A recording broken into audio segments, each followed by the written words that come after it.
Hello and welcome back to the Naked Marriage Podcast. We are Dave and Ashley Willis, and on this podcast, we undress the truth about sex, intimacy, and lifelong love, and we are continuing with our sexy summer quickies, and I'm so excited about today's topic.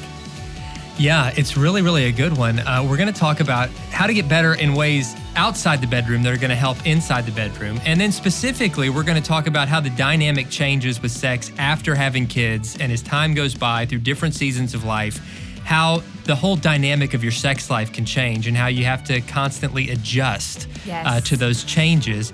And it can get better with time is the good news. It can keep getting better with time. So that's the great news. We're going to dive into that here in just a minute. But first, we want to tell you about this resource.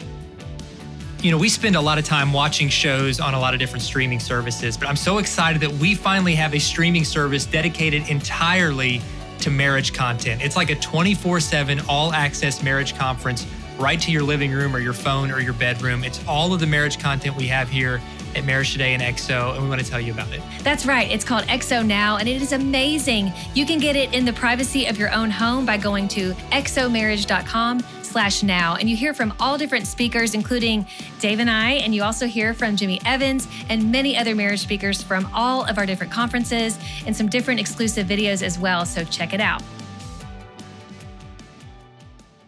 You know, I think this topic is an important one for all of us to listen to because I do think that we get in our mind, you know, after we get married, that sex is just kind of be the way that it is once we're married. But for all of us who have been married for any length of time, and especially those of us who have children and have aged a little bit, we know that sex changes, right? There's different seasons.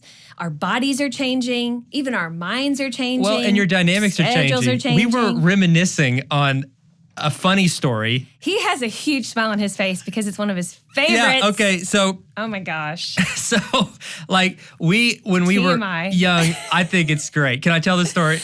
I mean, hey, we talk about everything. So, we were reminiscing. I'm so sorry, Mom. I'm sorry, Mom and Dad, that you have to listen to this. Oh, it's awesome. Turn it up, Mom and Dad. So when we were early married, we had no children in the house. We had no distractions. And, so lovemaking could be loud, right? Which we could be expressive. And there was a time when, like, my dad was coming over for something. I don't even know why, but, like, he was, like, helping us with something. He knocked and, like, we didn't answer. So he, like, walked in. And he was in our house, like, and we were like, did we hear something? We were upstairs. We were in the heat of the action. And, like, at the moment of climax, which was a loud and expressive one, my dad is, like, right downstairs. And then we realized he's downstairs. Hello? And it, like, matched the yelling. Right. So then we come downstairs.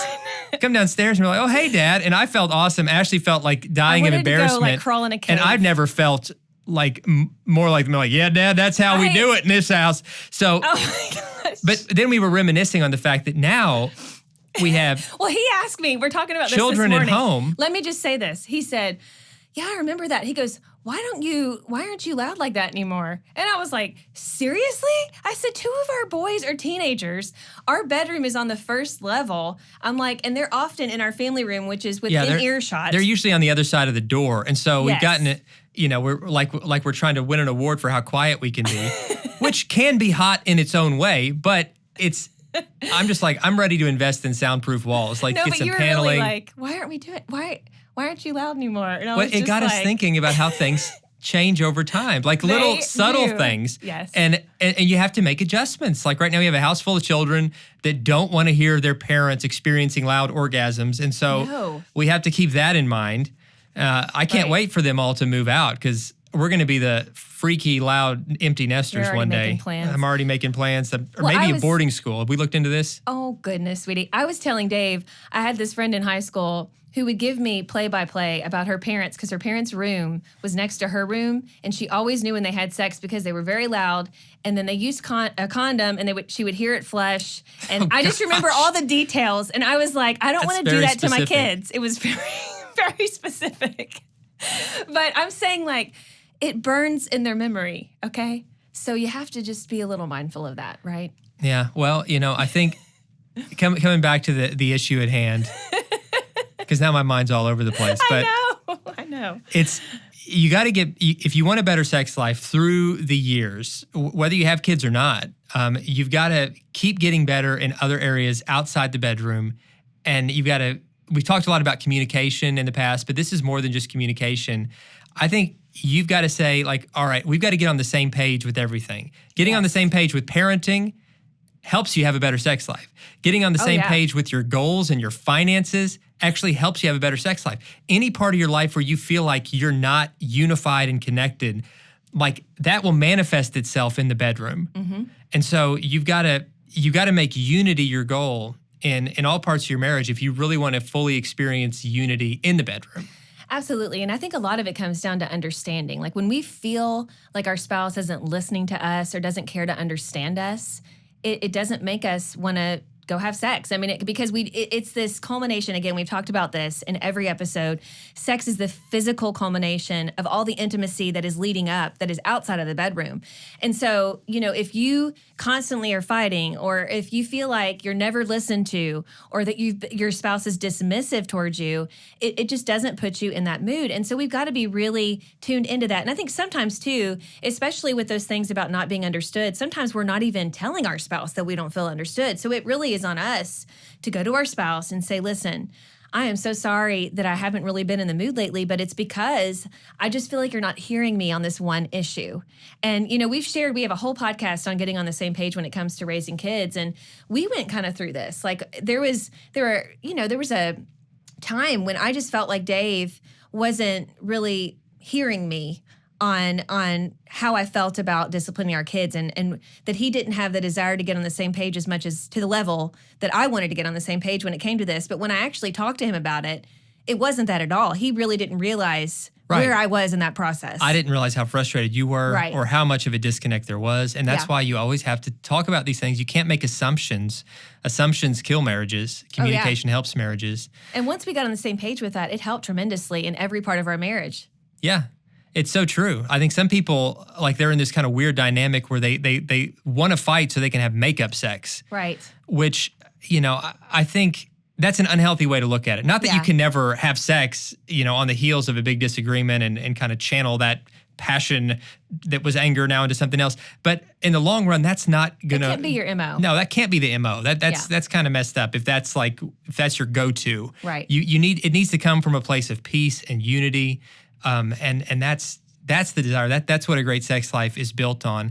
And it also is a place of priority. I think when you're making love, it's this physical and spiritual and emotional act. And part of what you're doing is you're reestablishing that covenant of marriage. Exactly. And the place of priority your spouse has. And guys, listen to me on this, especially the whole sex after having kids part.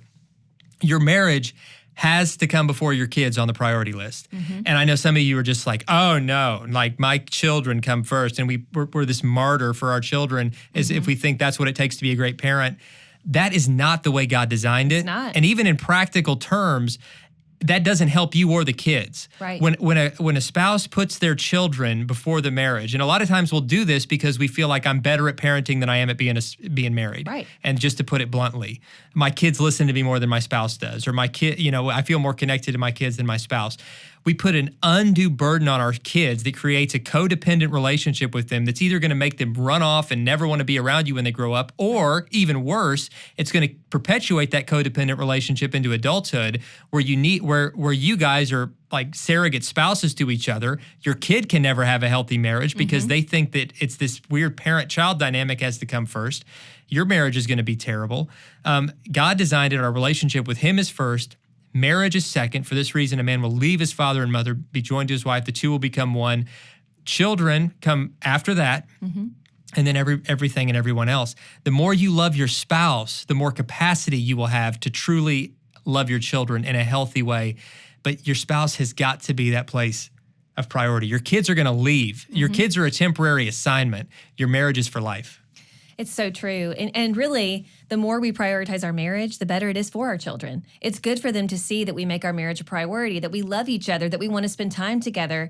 And I think it's good, too, just to develop better children and better adults later on is that they understand they're not the center of the universe, because that doesn't do anybody any good. And it really sets them up for huge disappointments when they get out into the real world. So there's a lot of layers to this, but we want to make sure we make it clear that marriage is a huge priority, and marriage does come before the children.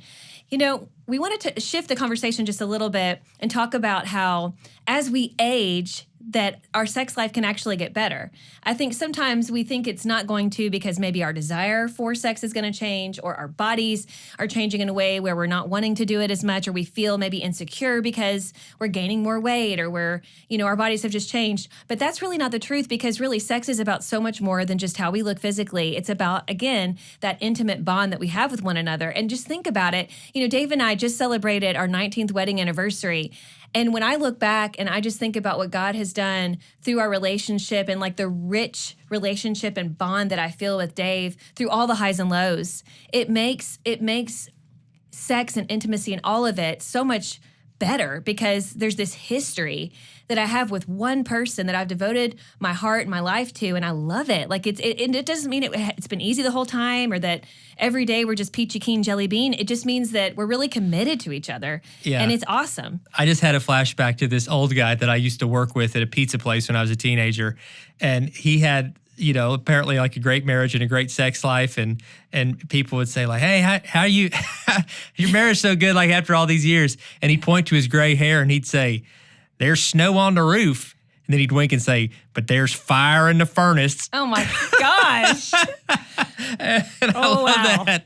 Like, oh, it's more information than I wanted. That dude's a happy dude. He's a happy dude. All right. So I think, hey, to leave you with that, guys, there might be snow on the roof when you get those gray hairs and there's life experience coming your way, but you can keep the fire in the furnace in more ways than one if you keep prioritizing your marriage. So exactly. Yes. It's all about priority and just making it, you know, being intentional to keep on having sex, to making it a priority. And again, you know, realizing that the frequency may look a little different. That's okay. You know, maybe you have to even try some new positions because you have arthritis in your knees. That's okay.